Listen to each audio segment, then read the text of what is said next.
British పాలకులు వెళ్లిపోవడంతో భారతమాత స్వాతంత్రం పొందింది. కానీ హైదరాబాద్ ప్రాంతాన్ని పరిపాలిస్తున్న ఏడో నిజాం మాత్రం హైదరాబాద్ సంస్థానాన్ని భారత యూనియన్ లో కలపడానికి నిరాకరించాడు.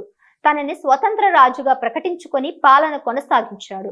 ఈ నేపథ్యంలో ప్రజల్లో స్వేచ్ఛాకాంక్ష పెరగడంతో మరింత నిరంకుశంగా వ్యవహరించాడు. దీనికి తోడు నిజాం సైనిక అధికారి కాసిం రజ్వీ వ్యక్తిగత సైన్యం, రజాకార్ల అరాచకాలు పెచ్చిమీరిపోయాయి. ప్రజల ఆస్తులతో పాటు మాన ప్రాణాలు దోచుకున్నారు. ఇలాంటి దారుణ పరిస్థితుల్లో నిజాంకు వ్యతిరేకంగా సాయుధ పోరాటం మొదలైంది. సాయుధ పోరాటానికి నాయకత్వం వహించిన కమ్యూనిస్టు పార్టీ పల్లెల్లో గ్రామ రక్షక దళాలు ఏర్పాటు చేసింది. చురుకైన యువకులను ఆయుధ శిక్షణ ఇచ్చి వారిని సాయుధాలుగా మార్చింది.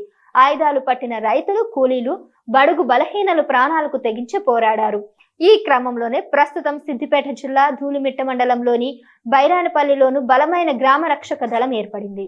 రజాకార్ల నుంచి తమ గ్రామాన్ని రక్షించుకోవాలన్న లక్ష్యంతో బైరానపల్లి వీరులు ఐక్యమయ్యారు.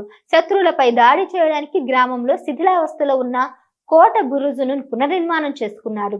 ఆయుధ శిక్ష తీసుకున్న యువకులు నాటు తుపాకులతో గస్తీ నిర్వహించేవారు. ఆ సమయంలో బైరాన్పల్లికి సమీపంలో లింగాపూర్ గ్రామంపై రజాకారులు దాడి చేసి ప్రజలను దోచుకుని వెళ్తున్నారు.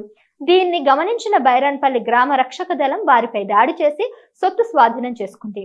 దీంతో రజాకారులు బైరాన్పల్లిపై ప్రతీకారేచ్ఛతో రగిలిపోయారు. తమ కక్ష తీర్చుకోవడం కోసం గ్రామంపై దాడి చేశారు. గ్రామ రక్షక దళం గట్టిగా ప్రతిఘటించింది. ఈ దాడిలో 20 మందికి పైగా రజాకార్లు చనిపోయారు. బైరాన్పల్లిలోని బురుజులో తలదాచుకున్న 40 మందితో పాటు మరో 56 మంది యువకులను పట్టుకొని ఊరు బయట కాల్చి చంపేశారు రజాకార్లు.